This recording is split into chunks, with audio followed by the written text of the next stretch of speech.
spokesperson Rashid Olawale also alerted the public over alleged moves to convert private ownership government assets ahead of change of government. According to the statement, Senator Adeleke is in possession of complete records and inventory of what was handed over to the government by its predecessor, as well as truth of government of moving to perfect papers to acquire property belonging to the government within and outside Nigeria. It also added that the current administration is hurriedly awarding contracts with a view to siphoning public funds, in addition to spending 17 billion naira to prosecute the lost election. In the meantime, Osun State government has described as untrue claim by Governor-elect Ademola Adeleke and the People's Democratic Party that government officials are diverting or looting government assets and properties.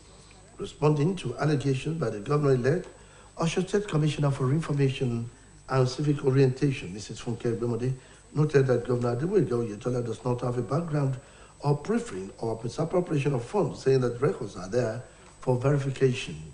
Mrs. Bemode also denied the allegation of 17 billion naira loan to prosecute the election, describing Oyetola's government as responsible, adding that it has discharged its duties meritoriously. She added that Governor Oyetola had managed the assets of the state in the last 3.5 years and had paid all the bills of the state without taking loans. The government statement calls on the people of Osun to ignore the accusation from the PDP. Nigerians have been admonished not to let their guard down in activating all hygiene precautions against the deadly Marburg virus, which has been reported in the neighboring Ghana. Special advisor to the governor on public health, Dr. Shiji Olamiju, gave the admonition by reacting to the discovery of the virus in Ghana, noted that if Nigeria could combat COVID-19, it will battle any virus. He speaks. Virus is a deadly virus.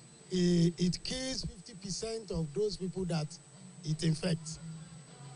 And in some cases, especially the harmful strain of it, can kill up to 88% of those people that it infects. It means if the harmful strain infects 100 people, 88 of them will die. That's to tell that we have to be very careful.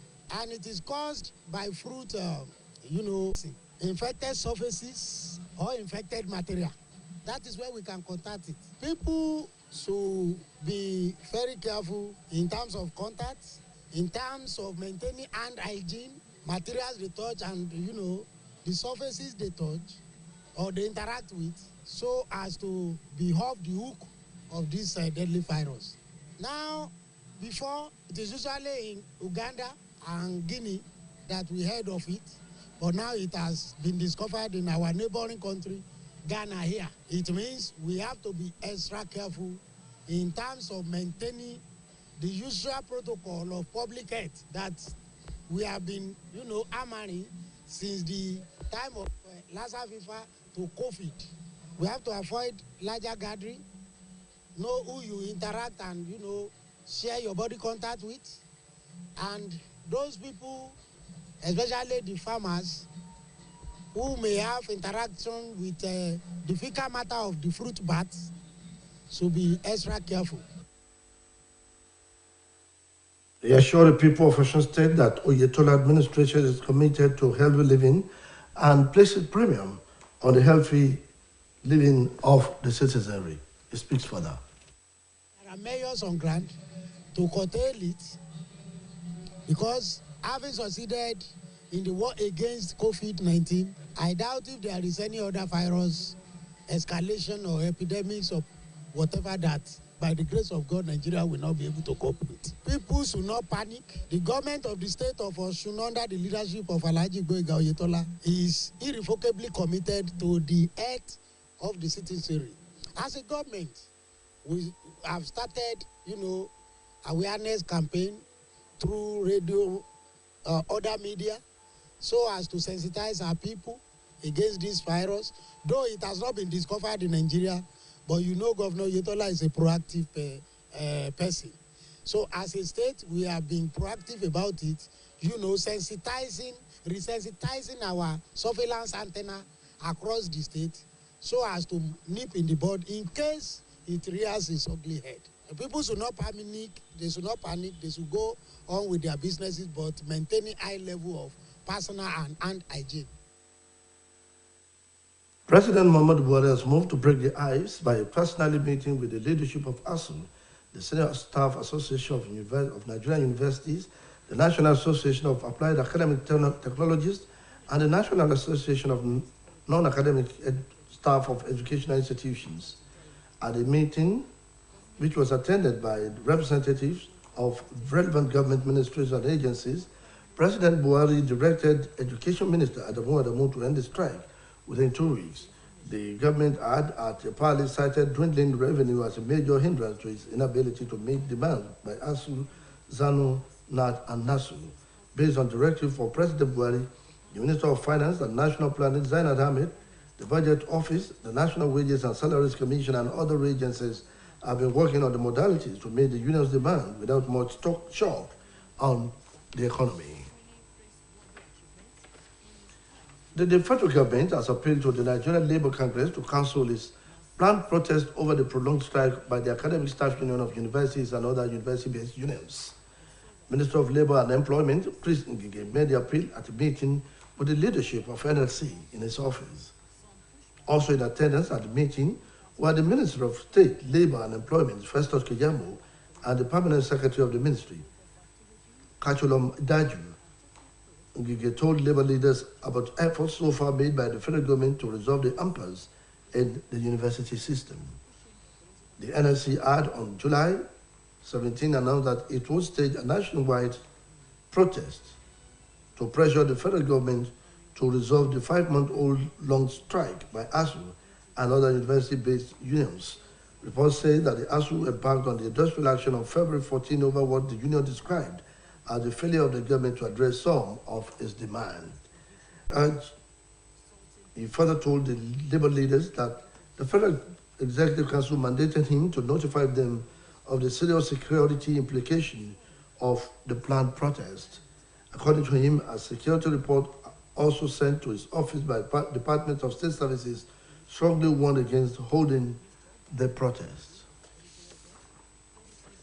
The Joint Admission and Matriculation Board has pegged the deadline for the 2022 admission for December 2022.